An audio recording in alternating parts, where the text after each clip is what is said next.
Coming up on 2020 on ID, 3 young women in search of adventure. She wanted to travel and teach. And the allure of Tokyo. This is my house where I live in Japan. And she embraced it fully. She absolutely loved it. Then, I said, I just feel something's terribly, terribly wrong. all 3 women murdered. You know, it's the worst news any parent can get. It's horrifying to think that another family is facing what we had to face. And 3 families struggling to uncover the truth. My daughter didn't come here to be murdered. She came here to help. We were over there on our own. No embassy, no police, nothing. Can they find the killer? I was sitting 8 foot away from the man who murdered my sister. And will there be justice? It's unbelievable. Nothing can prepare you. Vanish in Tokyo. Welcome to 2020 on ID. I'm John Quinones. Losing a child is one of the deepest wounds a parent can suffer. Losing a child to murder is even deeper. For the 3 families you're about to meet, the tragedy of losing their daughters was compounded by the fact that the murder occurred on foreign soil and a very foreign culture, Japan. Who were the women associating with? And why was it so difficult for the families to get answers? First, for Lindsay Hawker, going to Tokyo was meant to be an adventure. But as Elizabeth Vargas first reported in 2008, fate would lead Lindsay into the darkest of traps.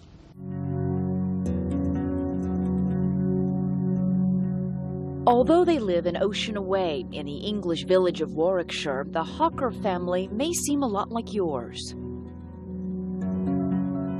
We obviously love to spend time together. You realise what things in life are important, and your love for your family and each other is definitely the most important thing. Even when we got older, we still went on holidays together, the 5 of us. We was a very close family. The Hawker family had 3 daughters. The first to go out on her own was 21-year-old Lindsay. She was a young woman, an intelligent woman. She was going out in the world of work, and we were very proud of her.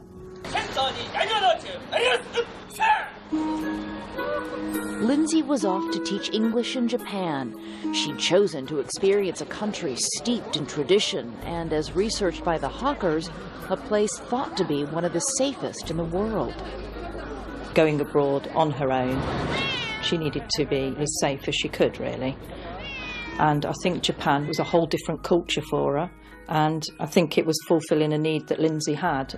She wanted to travel and teach. Had any of you or any member of the family ever gone to Japan?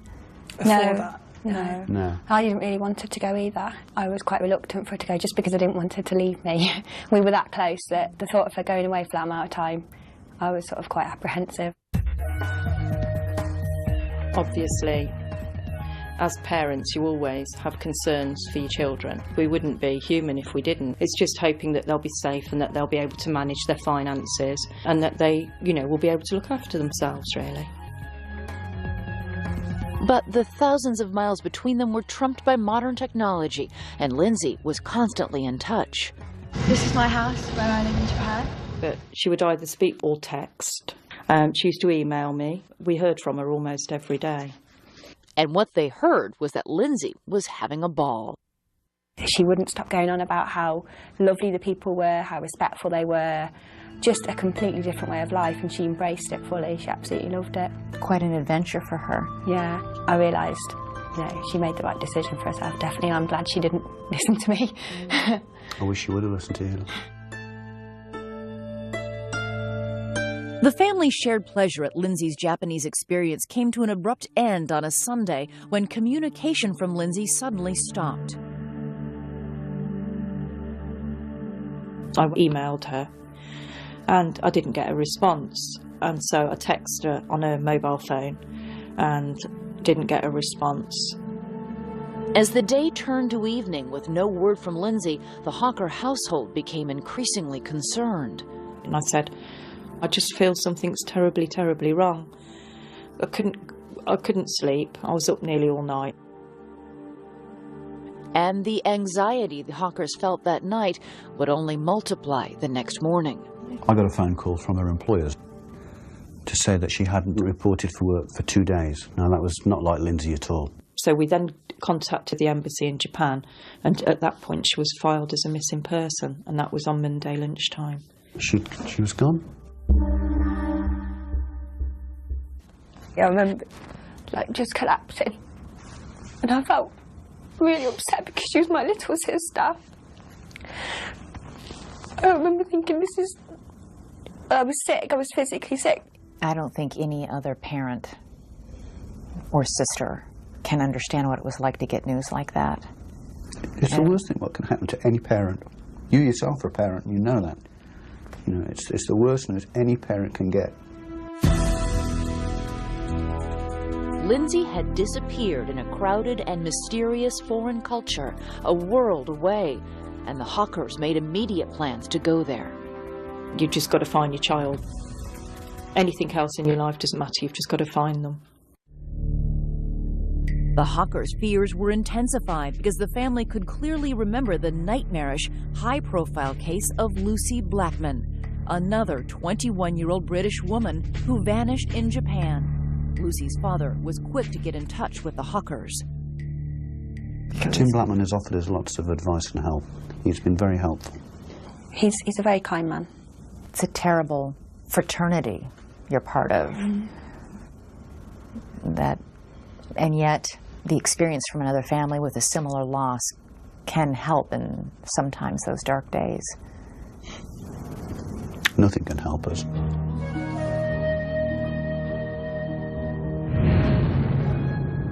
The Hawkers, like the Blackmans before them, faced a personal trauma unfolding in a culture they didn't understand and in a language they didn't speak. We see echoes of what we were dealing with shining through the Hawker investigation, and I kept finding myself either up a blind alley or a door that wouldn't really open. It's horrifying to think that another family is facing what we had to face, and in such similar circumstances.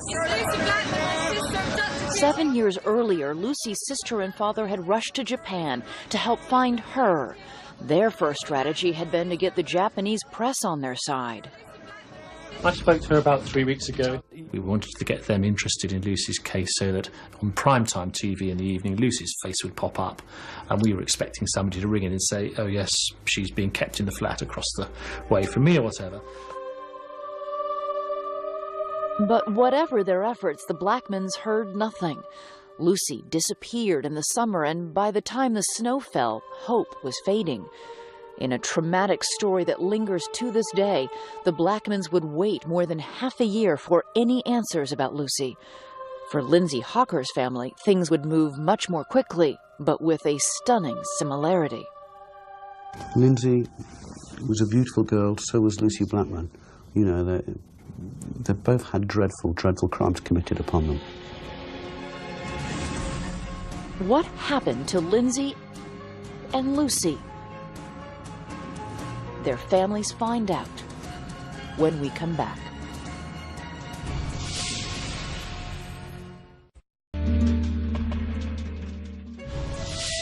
Lindsay Hawker had just turned 22 years old when she vanished in Tokyo while teaching English there.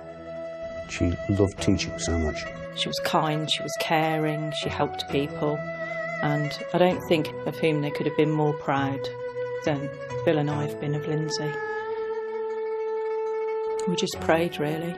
We just prayed that she'd be all right. Lindsay Hawker's disappearance created a chilling sense of déjà vu for another English family, that of Lucy Blackman. She vanished in Tokyo 7 years earlier. It pains me to put myself back in that situation, to remember what it was like. I almost have a kind of breakdown thinking about it, because it was such a hugely traumatic thing to take on. We were out looking to bring Lucy home and have her laughing and chattering in our sitting room again. Well, I spent quite a lot of time just thinking, you know, why didn't I understand how dangerous this trip could have been? Why didn't I ever think for a moment that something might happen to Lucy? Lucy's parents are divorced. Her mother, Jane, made her own trips to Tokyo as the weeks without word on Lucy turned into months. I keep hoping that they'll say, oh, we found her. But realistically, 7 months on, I have to think, you know, the worst. You know, I may never know what ever happened to her. People say to me, oh, how many children do you have? And I think, well, do I have 3 or do I have 2? It's just awful. What happened next for the Blackmans was more brutal than anything the family could have imagined.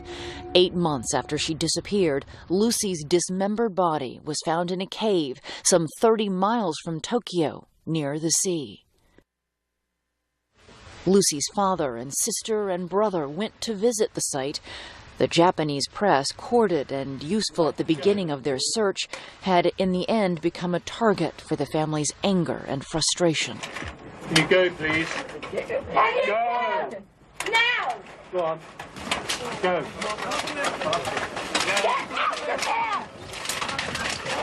Go, please. It's not some, you know, a movie. It's reality. Lucy isn't different. She's not wealthy. She's not poor. She's just an ordinary person from an ordinary family with a brother and a sister and a mum and a dad. And I think what's so important for everyone to do is just to occasionally stop and look at their family and their friends and think how lucky they are. For 8 months, Lucy's family had hoped for some miraculous outcome that would mean she was alive. For Lindsay Hocker's family, hope never even got a footing. Just the day after they heard she was missing, authorities came to the house to tell the Hockers Lindsay's body had been found, in a way that could only mean she was brutally murdered. My world stopped when I found that she died, but then my world stopped twice when I found out she'd been murdered and that she'd suffered pain. Do you remember it the same way, Lisa? Yeah, it's just awful.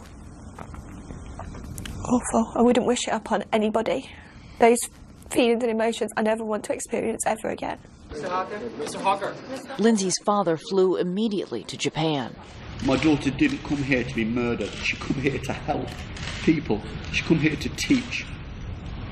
He'd gone there to bring back his daughter's body. I asked him to go and bring her home.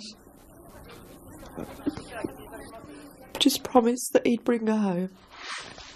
I had to go and identify my daughter and formally identify her, which again was not good. You know. That must be...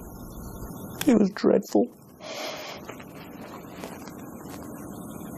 Her face was just a complete mess, but I knew it was Lindsay. And she had no hair. Her hair had been shaven off. And she had very long hair. She had hair down to here. She had beautiful natural hair. How did my daughter die? Immediately they didn't give us the answers because the chief officer didn't know them himself. Those are hard questions to ask because you're asking about the final moments of your child's life. And in this case, you know that they were awful. They were awful. We found out since that they were perhaps even more awful than I first imagined. I have to look back and look at 22 years of a beautiful daughter. I try to blank out probably the last 12 hours of her life. I try to look at everything she did for people.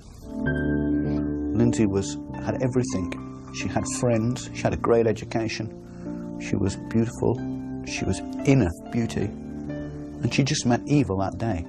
She just met the most evil thing in the world.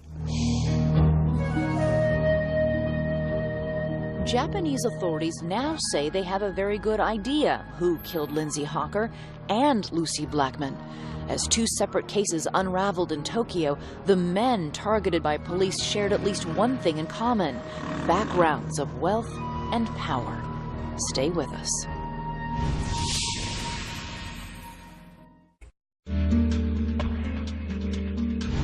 Two families traumatized by the disappearance of their daughters in Tokyo. Now they know the awful truth. Authorities have found the mutilated bodies of Lucy Blackman and Lindsay Hawker. But for the families, that's not enough. They want answers, and they also want justice. Here again, Elizabeth Vargas. In contrast to American and British authorities, Japanese police share very little information with the victim's family. It's heartbreaking. It's heartbreaking because you're dealing with the loss of one of the most important people in your life, and you feel very isolated and very afraid. And we feel as if we're being treated as if we don't have any rights or any entitlement to any information. You go abroad and you have left behind all the sort of support mechanisms that you take for granted in your daily life. The Hawkers are now having to find strength from within, being kept out of the investigation because it might interfere with the police investigation. We've just got to have faith in the Japanese police. The Blackman family said that they felt in dealing with the Japanese police that it was a very polite wall that they ran into. People were very polite and firm. I'm sorry, we have nothing for you today. That's Thank a you very very good much. analogy of the Japanese police. A very good analogy. We can just hope that that wall behind it, they're doing something good. That's all we can hope. What we've said from day one is that we feel as if we have had to conduct our daughter's murder investigation. The well-guarded investigations began where each woman worked. Lindsay Hawker taught English to people of all ages at a language school. Lucy Blackman had a different job, but one that shared some potential clients, wealthy Japanese businessmen. Lucy worked in one of Tokyo's numerous hostess clubs, a popular and long-accepted part of sophisticated nightlife in Japan, and a setting that became central to the mystery around her disappearance. In 2001, I worked in the club where Lucy Blackman was working. Here were places where Japanese businessmen with huge fat expenses wallets could go at the end of the day, and they could basically spend the evening chatting to attractive young women and, you know, drinking Suntory whiskey at $300 a bottle. You would talk to them, you might sing karaoke with them, you would serve them drinks, you would light cigarettes. It was as simple as that. British novelist Mo Hayder set a thriller in that seductively charged atmosphere and says Western women were at a premium. White Westerners was so respected that there would be huge status to having a Western woman on your arm. Lucy Blackman, like many young British, Australian, and American women, thought that hostessing would be lucrative, easy, and safe. The clubs are not selling sex, they're selling alcohol. And the hostesses' interactions with the customers, however flirtatious, are strictly limited. At one point, I think a customer tried to touch a girl on the breast, and he was immediately thrown out of the club and banned for life. When Lucy Blackman vanished, police theorized that a hostess club client may have wanted more. The investigation led authorities to this seaside condominium and its owner, real estate millionaire Joji Obara, a bachelor with a taste for expensive boats, costly cars, and, we've been told, Western women. Obara was a regular on the hostess club scene. One club manager remembers him using different names, but the same elegant style. He came maybe 2 or 3 times. He was very fashionable, wearing Versace and Armani and so forth. He was very good at English, and I saw him talking with girls very quietly. Obara was arrested in a separate rape case. Eventually, 8 women would come forward to say that he had drugged them, raped them, and videotaped himself doing so. He videoed at least 50 of these occasions. And the women recall waking up the next day being told by Joji Obara, "Oh, you drank much too much last night. I put you to bed. I hope you don't mind. Here's some money because you've missed a whole day's work." Obara maintained the sex was always consensual, but once he was in custody on the rape charges, police began to connect him to Lucy Blackman. As police searched his properties, there were leaks about telephone records that showed Lucy had made a call from one of his mobile phones. And it turns out that Obara's seaside apartment was located some 300 yards from the cave where Lucy's body was eventually found. Authorities suspect Lucy died from an overdose of some drug he administered, and that Obara panicked and hid the body. There was sufficient evidence to charge him in Lucy's death, and 7 years after Lucy disappeared, there would finally be a verdict in the case against Joji Obara. Lucy's father says nothing could have kept him away from the courtroom. And I was thinking on the way over, you do lots and lots of things for your children. You go to all sorts of ghastly school events, and you go and sit and watch them fall off the edge of the stage at some, whatever it is, and you do all these things. And I was thinking at the time that, I'm now going to this thing, which would be the final hearing trial of Lucy's killing. Coming up, a verdict in Lucy Blackman's case and the twisted tale of yet another young woman.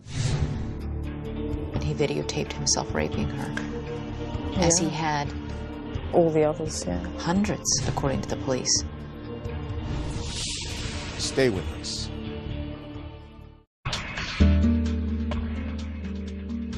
Two young women, perfect strangers, have vanished in Tokyo. Lindsay Hawker was teaching English. Lucy Blackman worked in a social club that catered to wealthy men. But if only they had known about a third young woman who traveled that same road before them. Once again, Elizabeth Vargas. Like parents everywhere, the Ridgeways in Claremont, Australia hoped their children's dreams would come true. Of their two daughters, Samantha and Carita, it was the younger Carita who showed specific ambitions early in life.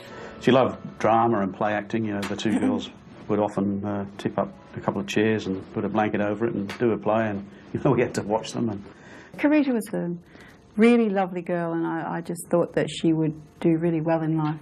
She wanted to be an actor, and she made a couple of little movies and did a couple of screen tests, and it's great to see her there in front of you on the screen, especially where she misses her lines and cracks up. Can I trade my car? And that really typified Carita to me. Take two. In one take, Carita took the role played by Janet Leigh in Hitchcock classic Psycho. Mood for trouble. What? What?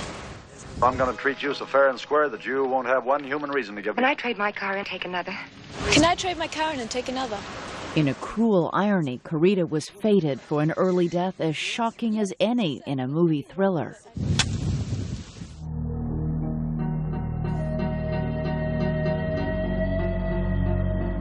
When she was 21, Carita left for Tokyo to earn money for acting school. Her sister Samantha was already teaching English there, and Carita wanted to do the same. I said, just come stay with me and, we'll get you a job. There was nothing open at the time. So she just took a job that was in the newspaper. You found a job as a hostess at a club? Right, working in a hostess club. Carita worked at a club in the Ginza, Tokyo's most expensive shopping area. It felt upscale and safe. We didn't have a lot of idea about what it was. I mean, we knew that it was like talking to customers, serving them drinks and chatting. And we thought, that seems pretty harmless. Carita seemed to think it was just a laugh. It was also a job that left opportunity for sightseeing, and Carita's time in Japan was a happy one, until the night she never came home, and the phone call that came the next day. It was the hospital calling me to tell me that Carita was in the hospital suffering from food poisoning, and that I should come down straight away. When you got there, what did they say? A Japanese guy by the name of Nishida dropped her off, and she was unconscious or semi-conscious, couldn't speak. Samantha was told a man calling himself Nishita left Carita at the hospital after telling doctors she had a violent reaction to bad seafood. Samantha was also told her sister's condition was increasingly dire and that Carita's liver was failing. They were trying to guess how she had sustained, liver damage. But the doctors weren't saying this is foul play? Not at all. They thought it was hepatitis E, something she drank or ate while out with this fellow. The mysterious Nishida. Right. I asked her who this Nishida guy was, and I asked her what happened. She couldn't answer anything. All she did was put her hand out. She just wanted her hand held. Of all the questions Carita wasn't conscious enough to answer, the most disturbing centered on Mr. Nishida. Carita had a fiancé back in Australia. She wasn't dating, and she lived with her sister, who was immediately suspicious. We didn't even know why she would have gone out with him. What were you thinking? What were you imagining? Oh, I thought he gave her drugs. I thought he did something. I didn't know what he did. When Carita's parents arrived in Japan, the family's requests for an investigation into the mysterious Mr. Nishida were, they say, ignored by both the Australian embassy and the Tokyo police. We were over there on our own. No embassy, no police, nothing. We were relying on the authorities to do whatever authorities do, and they weren't doing any of it. And you were also going through a trauma and grief of your own. It was hard to think straight. I couldn't, and it was really difficult. I could hardly talk. Carita's condition, whatever its cause, became the overwhelming concern. She had suffered complete liver failure and was put on life support, and days later, she was brain dead. We were just so shattered. Nothing can prepare you for that. So she'll have to be on life support forever. So at that point, the family made an excruciating decision, I'm sure, to turn off life support. Mm-hmm. Yeah. And we were united. We decided, we can't keep her like that, so just turn it off and let her, die peacefully, which it was, very peaceful. Carita Ridgway was cremated on the day before her 22nd birthday, and her ashes were brought back to Australia. That was in 1992, and whatever peace the family made with it over time was shattered 8 years later. The disappearance of another woman working as a hostess, Lucy Blackman, would unite their families in a devastating bond when authorities delivered some shocking news. They had discovered that the man who killed Lucy Blackman also was responsible for Carita's death. The man the Ridgways had known as the mysterious Mr. Nishida was really Joji Obara, the same man, authorities say, who killed Lucy Blackman. Among the evidence against Obara were boxes and boxes of videotapes showing him raping both Japanese and Western women, among them an unconscious Carita Ridgway. And there was a diary note that read, "Carita Ridgway, too much chloroform." Authorities said Carita had most likely died not from food poisoning, but from a fatal dose of chloroform administered by Obara. When I heard about it, I was just sickened again, physically sick. Oh, I was so angry. I was so angry. I'm still so angry. Do you think that perhaps if the doctors in Tokyo had known when your sister came in the terrible state that she was in, that she was suffering from chloroform overdose, they might have been able to have saved her life? Yes, I think so. There are antidotes to chloroform poisoning. You have to do it quickly, though. Otherwise, a person dies from liver and kidney failure, which is what happened to her. Exactly what happened to her. There was evidence given by two girls, those girls at the club, that he had offered her a lift, and so they thought he had chloroformed her in the car and just carried her from the car to his apartment.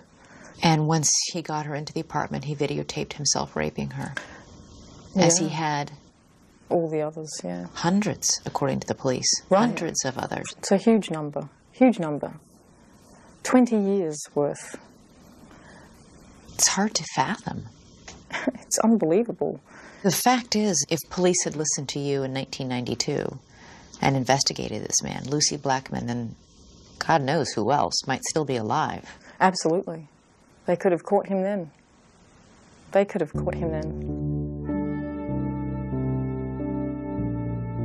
15 years after Carita Ridgway died, 7 years after Lucy Blackman's body was found, their families would hear the verdict on the man charged with killing both their daughters.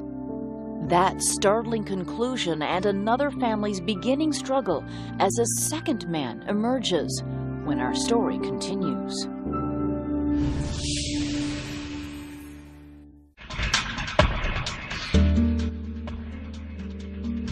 Three young women moved to Tokyo for work and adventure, and all three were murdered. But after years of waiting, the families of two of the women are hoping for justice. Here's Elizabeth Vargas with the conclusion of our story. The trial of Japanese real estate millionaire Joji Obara lasted for almost 7 years, a length not unusual for complex cases in Japan. He'd been charged with 8 rapes and the deaths of 2 young Western women. Lucy Blackman's dismembered body was found in a cave near Obara's home. Through the years, Lucy's father and sister attended the legal proceedings, and they were there at the end of April 2007. It really hit me that I was sitting 8 foot away from the man who murdered my sister, and it was very hard to contain that emotion. Also in the courthouse that day was the family of Carita Ridgway. Videotapes police say Obara had recorded showed him raping her while she was unconscious. Our main point of going for the verdict, to see Obara be given his punishment and get some justice. The families of both dead young women were aware of Obara's wealth and feared its influence. You've got about 6 or 8 lawyers of Obara, and on the other side, the one prosecutor and his assistant. And I thought, well, there's no way we're going to get a verdict, not with all those lawyers there. Verdicts in Japan are up to a judge, not a jury, and when they came in Joji Obara's trial, they were split, leaving one family feeling they got justice and another in shock. Not found guilty for Lucy's death. The prosecution were horrified. I mean, the Tokyo Metropolitan Police, you could hear their jaws dropping on their chest when the announcement was made in the court. They were devastated. The surprising verdict in the high-profile case set off speculation about the advantage of high-priced lawyers and evidence that may have left a reasonable doubt. All the evidence against Obara in regards to Lucy's case was circumstantial. He bought a chainsaw, a tent, the 10 plastic bags that her body parts were found in.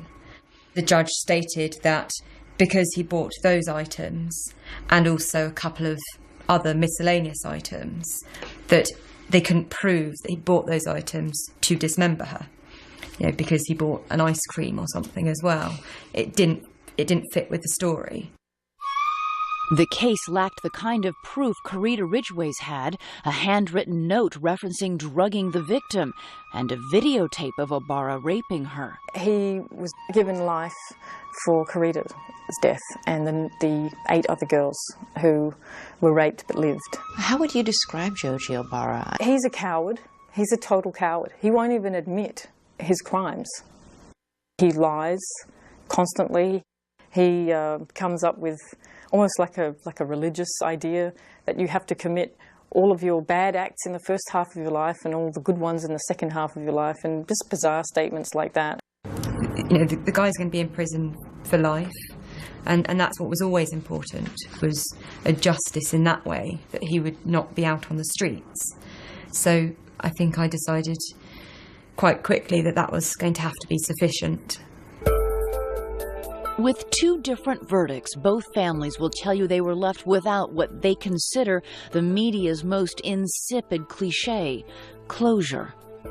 I've never really quite understood what closure is or what closure might be.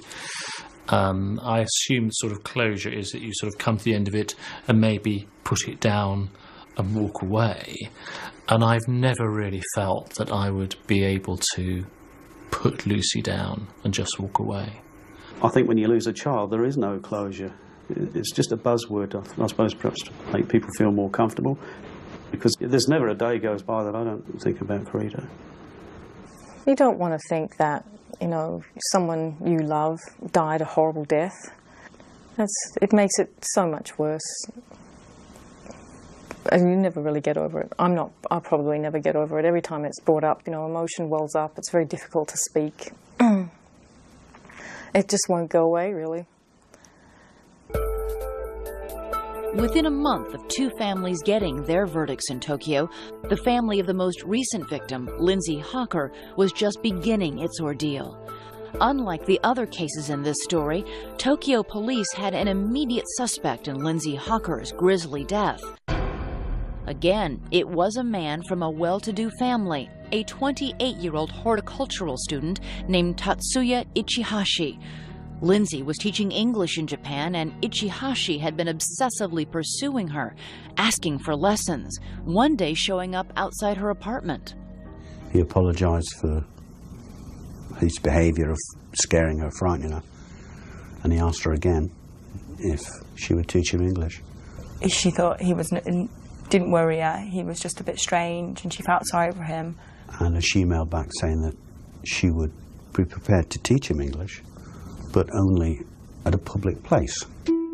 Lindsay told friends she'd be giving Ichihashi a lesson and arranged to meet him at a coffee shop. Security cameras there capture the last day anyone saw Lindsay Hawker, and when she vanished, Ichihashi's was the first name to surface. Our officers went to Ichihashi's apartment for questioning, based on information that Ms. Hawker saw Ichihashi recently.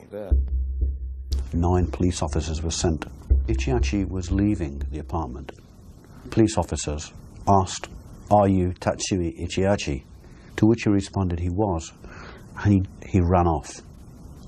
The police officers grabbed him, but they only grabbed his rucksack. And he was able to just dash off and melt into... I'm afraid so, yes. He caught them off guard and fled the scene. I asked them how, if there were police officers outside the flat, police officers on the fire escape, and down on the ground, they'd managed to let him get away. And apparently the police officers don't carry radios, they don't radio to one another. So the police officers who were on the ground weren't aware that he'd escaped. What happened next was the bombshell in the case. Searching the apartment Ichihashi occupied, police found Lindsay Hawker's body, bruised and with her head shaved. She was buried in a mixture of sand and chemicals to help decomposition in a bathtub on the balcony. He hasn't just brutally murdered her. He's left her on his balcony to rot away, and then I suppose he would just dispose of what's left eventually. He was going about his normal routine. He was going to the gymnasium, the police tell us.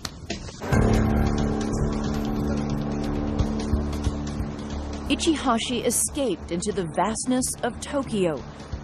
Police think he may be working under a false ID, living as a street person or in disguise. And they told us finding him is a top priority.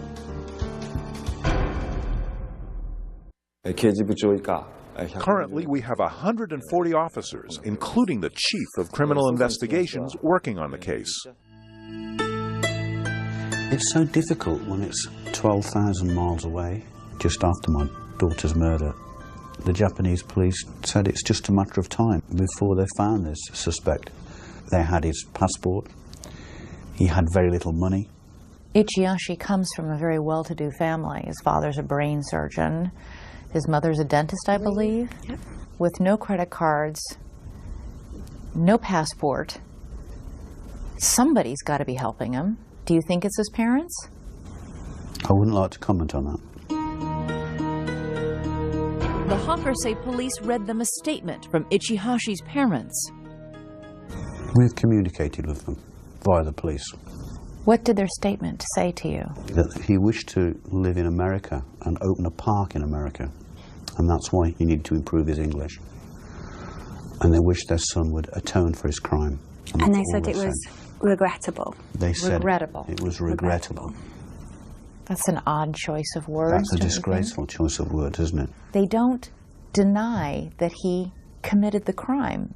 Elizabeth, there is no other suspect So they have enough evidence that he is the only suspect in the murder of my daughter. Police confirm they think he's their man. When Mr. Bill Hawker came to Japan, he said Ichihashi put Japan to shame. Those words resonated in our hearts, and we remember them as we proceed with our investigation. We are determined to find the suspect for Ms. Lindsay. Lindsay's family fears the suspect could be loose anywhere in the world.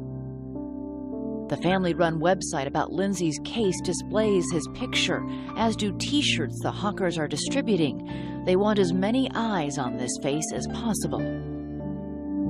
I just wouldn't want another family to have to go through what we've been through the last 6 months, because it is living hell. He's out there, he's free. Who knows how many missing girls there are out there, and that's what makes this more sinister. Do you think that your family can have peace if he isn't caught? I mean... We'll never have peace, but we'll have a little bit more peace. Knowing that he's off the streets. And the scary thing is Lindsay was probably the most sensible person I know, and was so wise and knowledgeable. And if it can happen to her, it can happen so easy to someone else. We wouldn't wish this on anyone. The pain that we feel every single day, waking up and having to tell yourself your sister's been murdered, I wouldn't want that on anyone. We want to make sure that somebody pays for this crime. But our world will never be the same again.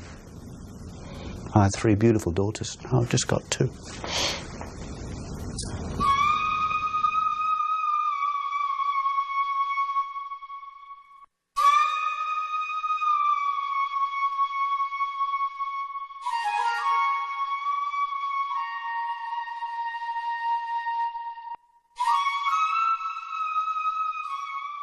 There was finally a little comfort for the Hawkers. After a 2-year manhunt, Tatsuya Ichihashi was arrested in Osaka.